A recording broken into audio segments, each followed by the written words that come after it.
جی، السلام علیکم ورحمۃ اللہ طاہر صاحب، ابھی جسٹ ہمیں خبر موصول ہوئی ہے کہ انجینئر صاحب کو بیل مل چکی ہے۔ میں فرسٹ ہینڈ آپ سے انفارمیشن لینا چاہوں گا کہ آپ ہمیں بتائیں کہ انجینئر صاحب کی بیل کی آج سماعت تھی ہائی کورٹ لاہور کے اندر، اس کے حوالے سے آپ کے پاس کیا اپڈیٹ ہے، پلیز ہمیں شیئر کیجیے گا۔ جی ابھی تقریباً یہاں 1 بجے کا وقت ہے،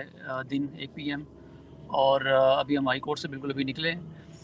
آج high court Lahore high court Rawalpindi bench میں کیس کی سماعت تھی۔ ہز لارڈ شپ مسٹر جسٹس صداقت علی خان صاحب نے اس کی سماعت کی ہے، اور تقریباً 12:15 پہ اس کیس کی سماعت ہوئی ہے، اور ان کی طرف سے یہ ایک پلی لیا گیا تھا کہ ہم اس میں فردر ٹائم جو لینا چاہ رہے ہیں، تو اس میں آنریبل جو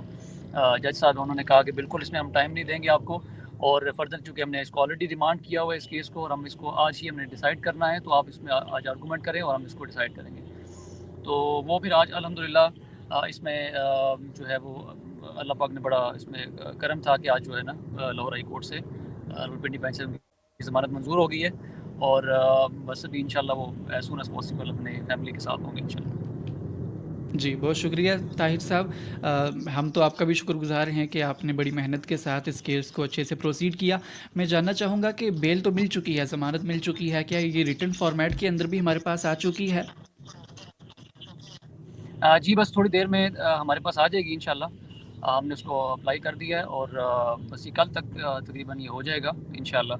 تو باقی پھر جو جی، فارمیلٹیز ہیں شورٹیز وغیرہ کی، وہ ساری پروسیس مکمل کر کے تو انشاءاللہ وہ 2 سے 3 دن اس میں اٹ ول ٹیک۔ السلام علیکم ورحمۃ اللہ۔ آخر کار فائنلی انجینئر محمد علی مرزا صاحب کو آج لاہور ہائی کورٹ سے بیل مل چکی ہے۔ جی ہاں، آپ نے بالکل صحیح سنا۔ پاکستان کے مشہور مذہبی اسکالر انجینئر محمد علی مرزا صاحب، جو کہ پچھلے 3 ماہ سے گستاخی کے الزام میں قید تھے، آج فائنلی لاہور ہائی کورٹ کے راولپنڈی بینچ میں جسٹس صداقت علی خان صاحب نے ان کی ضمانت کو ایکسپٹ کر لیا۔ یاد رہے کہ اس سے پہلے بھی انجینئر صاحب کی وکلاء کی ٹیم نے انجینئر صاحب کی بیل کے لیے 2 مرتبہ سیشن کورٹ میں اور 1 مرتبہ ہائی کورٹ میں بیل کے لیے اپلائی کیا تھا، لیکن اس میں انہیں کامیابی نصیب نہیں ہوئی تھی۔ لیکن آخر کار آج عدالت نے اس چیز کو ریلائز کیا کہ انجینئر صاحب کے کیس کی انویسٹیگیشن کے لیے انجینئر صاحب کا جیل میں رہنا ضروری نہیں ہے، لہذا کیس کی مکمل سماعت کرنے کے بعد جسٹس صداقت علی خان صاحب نے انجینئر صاحب کی ضمانت کو ایکسپٹ کر لیا اور ان کو ریلیز کرنے کا آرڈر جاری کیا۔ اب انجینئر محمد علی مرزا صاحب کو بیل ملنے کے بعد پوسٹ بیل پروسیجر فالو کیا جائے گا، جہاں پر انجینئر صاحب کے وکلاء عدالت کو کانفیڈنس میں لیں گے کہ آئندہ آنے والی تمام پیشی پر انجینئر صاحب کورٹ میں حاضر ہونے کا انکار نہیں کریں گے۔ جج صاحب کو یہ گارنٹی دینے کے بعد عدالت باقاعدہ انجینئر صاحب کا ریلیز لیٹر جاری کرے گی، جس کو جیل میں دکھانے کے بعد انجینئر صاحب کی رہائی کا سلسلہ شروع ہوگا۔ یاد رہے کہ انجینئر محمد علی مرزا صاحب کو اگست 2025 میں 3 MPO کے تحت پہلے گرفتار کیا گیا، اور اس کے بعد ان پر 295C کے تحت مقدمہ درج کیا گیا۔ مخالفین کا کہنا یہ تھا کہ انجینئر محمد علی مرزا صاحب نے عیسائیوں کے ریفرنس سے جو نبی اسلام کے لیے الفاظ بولے ہیں وہ گستاخی پر مبنی تھے، لہٰذا ان پر 295C کا اطلاق کر کے گرفتار کیا جائے۔ انجینئر محمد علی مرزا صاحب کا گرفتار ہونا ہی تھا کہ اس کے بعد نہ صرف سوشل میڈیا پر بلکہ مین میڈیا نیوز چینل کے ساتھ ساتھ انٹرنیشنل میڈیا پر بھی بھونچال آ گیا۔ یہ خبر اتنی وائرل ہوئی کہ انجینئر صاحب کی گرفتاری کے بعد باقاعدہ تمام مکتبہ فکر کے علماء کرام نے سامنے آ کر انجینئر صاحب کا دفاع کیا، اور یہ فرمایا کہ انجینئر صاحب پر 295C کا اطلاق نہیں کیا جا سکتا۔ ان علماء کرام میں نمایاں نام مفتی طارق مسعود صاحب، جاوید احمد غامدی صاحب، سید علی گیلانی صاحب، علامہ شہنشاہ نقوی صاحب، علامہ امین شہیدی صاحب، ساحل ادیم صاحب، حسن الیاس صاحب کے ساتھ ساتھ بے شمار علماء کرام نے انجینئر صاحب کے حق میں فتوے جاری کیے، یہاں تک کہ علماء کرام کا اس بات پر اجماع ہو چکا تھا کہ انجینئر صاحب نے یہاں پر گستاخی نہیں کی، لیکن وہیں پر بڑے حیران کن طریقے سے اسلامی نظریاتی کونسل کا انجینئر صاحب کے خلاف فتویٰ جاری ہوتا ہے۔ اسلامی نظر آتی کونسل کا یہ فتویٰ جاری ہونا ہی تھا کہ اس کے بعد انجینئر صاحب کے لیے مشکلات کھڑی ہو گئیں، لیکن آخر کار اسلم خاکی صاحب کی درخواست کے بعد اسلامی نظریاتی کونسل کے فیصلے کو اسلام آباد ہائی کورٹ نے نل اینڈ وائڈ ڈکلیئر کر دیا، اور اس کے بعد انجینئر صاحب کی وکلاء کی ٹیم پوری مطمئن تھی کہ انجینئر صاحب کو ہائی کورٹ سے بیل مل جائے گی، اور آخر کار آج ہائی کورٹ نے انجینئر صاحب کے حق میں فیصلہ جاری کر دیا۔ اور یقیناً انجینئر صاحب کی یہ بیل کی خبر ان کی فیملی، ان کے سارے اسٹوڈنٹس کے لیے خوشی کی خبر ہوگی، کیونکہ انجینئر صاحب کی گرفتاری کے بعد سوشل میڈیا پر علمی ڈسکورس کا سلسلہ ختم ہو چکا تھا۔ بہرحال یہ ہم سب کے لیے بڑی خوشائن بات ہے کہ انجینئر صاحب پھر سے ہمارے درمیان موجود ہوں گے، اور لگ بھگ 3 ماہ کے بعد ہم ان کو پھر سے دیکھیں گے۔ انجینئر صاحب کی ضمانت کے بعد آپ سب کے کیا کیا تاثرات ہیں ہمارے ساتھ کامنٹس میں ضرور شیئر کیجیے گا۔ ملتے ہیں اسی طرح کی نئی اپڈیٹس کے ساتھ، تب تک کے لیے اللہ حافظ، السلام علیکم ورحمۃ اللہ۔